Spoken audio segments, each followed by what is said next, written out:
Next problem is this. In which, so very interesting question. Please see the first one. What they gave, the first one is, if x belongs to A and A belongs to B, then x belongs to B. So belongs to, don't confuse with the subset and belongs to. So that means what is that? First you take an element in A. So let me take one element. It is an element, okay? Let me take 2. Suppose for example 2 is in A. That means how the set is? The set is like this. Fine. So that time I can say that the element 2 is belongs to A, right? Next, move to the next condition. A is belongs to B. That means belongs to, in the set B, belongs to, what is A? So A is this. So please look at here. A is this. Set 2 is belongs to B. That means how the set will be? Set may be like this. I don't know. Maybe that element, the set 2 element was there in the set B. So then only I can say that set 2 is belongs to B. Now the question is, this and all are assumption. Now x belongs to B. Do x belongs to, what is my x? So instead of my x I took 2. So do 2 is belongs to B. 2 element is there here? No. Set 2 is there. 2 is entirely different from set 2. So 2 is not belongs to B. So therefore this is a false statement. Is it clear to you? Yes. Now it is false. You can write F and F. Now go for the next one. Second one. In that only second question you can see over there. That is, see, look at here. If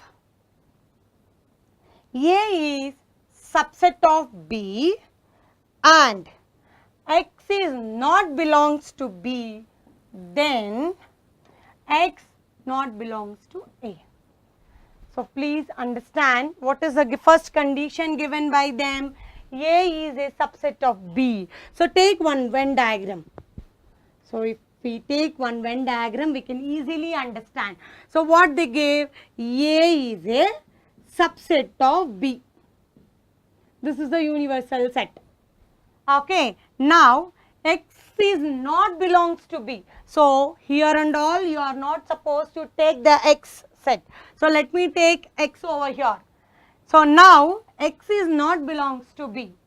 Now I can say that x is not belongs to A also. Then x is not belongs to A also. Is it true or false? Yes, it is true. Clearly from the Venn diagram, you can easily say, right? Yes, it is true. Clear, right? Now go for the third condition.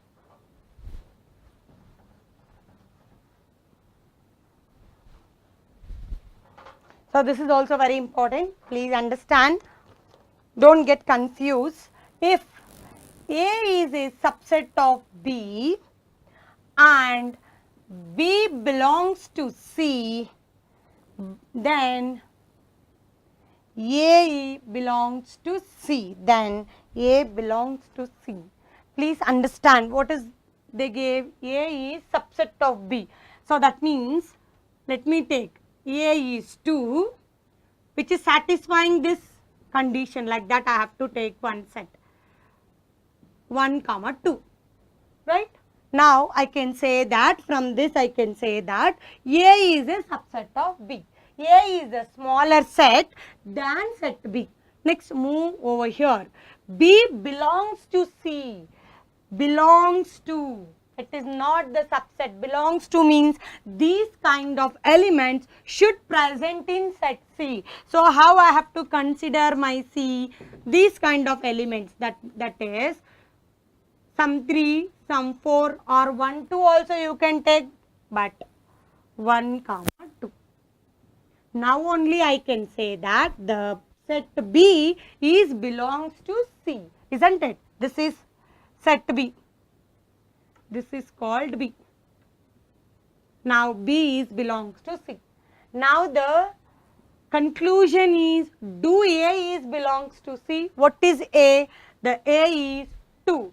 Do I have set 2, I mean 2 element over here? No, I am not having element 2 over here. So it's wrong. So set 2 is not there. So from this I can say that the given statement is false.